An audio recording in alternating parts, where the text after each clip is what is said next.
ne faut pas critiquer la coopération. Sans la coopération, l'intérêt global que nous mettons sur le budget allait être de loin supérieur à ce qu'on a aujourd'hui. Donc remercions la coopération. Et la coopération, ce n'est pas seulement aussi une question d'enlèvement de l'État. Ce sont des entreprises étrangères qui viennent travailler chez nous, mais qui viennent travailler chez nous en partenariat avec certaines de nos entreprises nationales. Mais certes, ces entreprises étrangères emploient des Sénégalais. Ces entreprises étrangères, au maximum, ce qu'elles vont ramener chez eux, c'est seulement leurs dividendes. Quand on construit, par exemple, une route, on construit une usine, on ne va pas reprendre l'usine et partir avec. Qu'est-ce qu'on fait? L'entreprise paye des taxes, emploie des Sénégalais, d'accord? Paye la TVA, paye l'impôt sur les sociétés, paye l'impôt sur le dividende.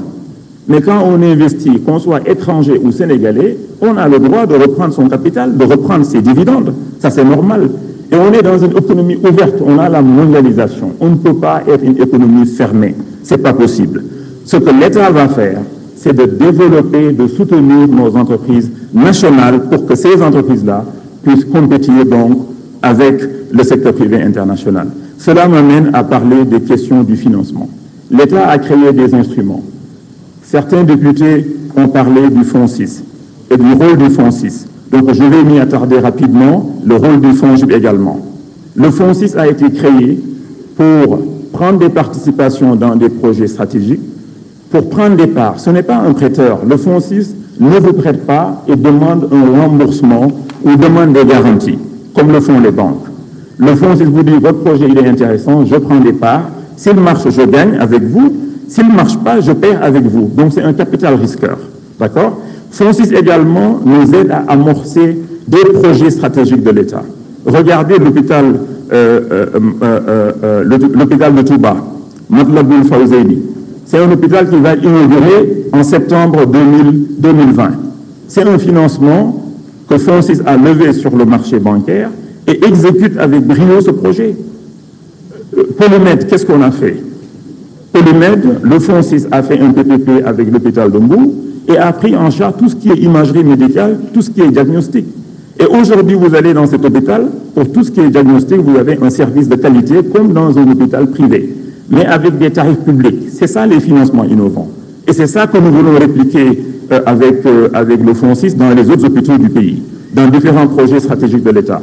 Ce que nous souhaitons faire également, c'est comme on a levé des fonds avec l'ADER, d'ailleurs la BAD vient de valider pour l'ADER aujourd'hui 40 milliards de francs CFA de financement, l'AFD va valider le 18 décembre 13 milliards de financement. Nous souhaitons faire la même chose avec le Fonds 6 pour qu'ils prennent en charge en mode fast-track des projets stratégiques de l'État.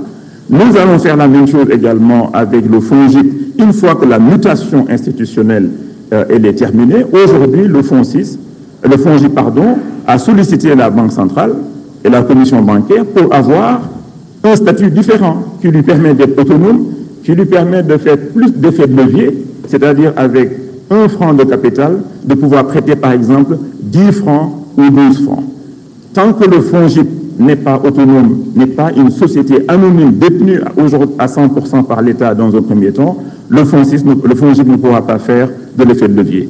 Et le directeur général, il travaille avec toute son équipe, avec l'appui de l'État, et nous espérons avoir des résultats très bientôt.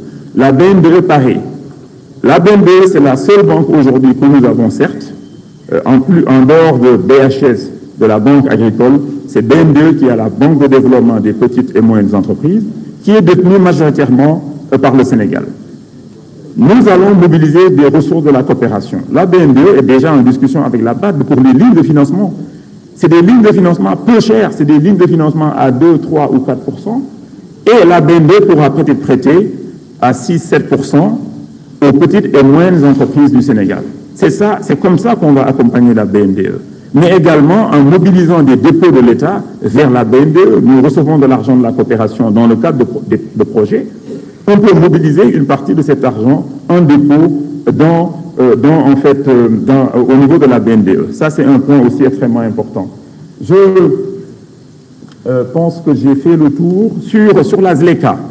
L'honorable député Chertigan Gadio donc a parlé de la ZLECA. Dans le document, ce qu'on a dit, c'est qu'avec la ZLECA, des entrepreneurs sénégalais vont investir et essayer d'exporter à l'étranger également. Mais des entreprises internationales étrangères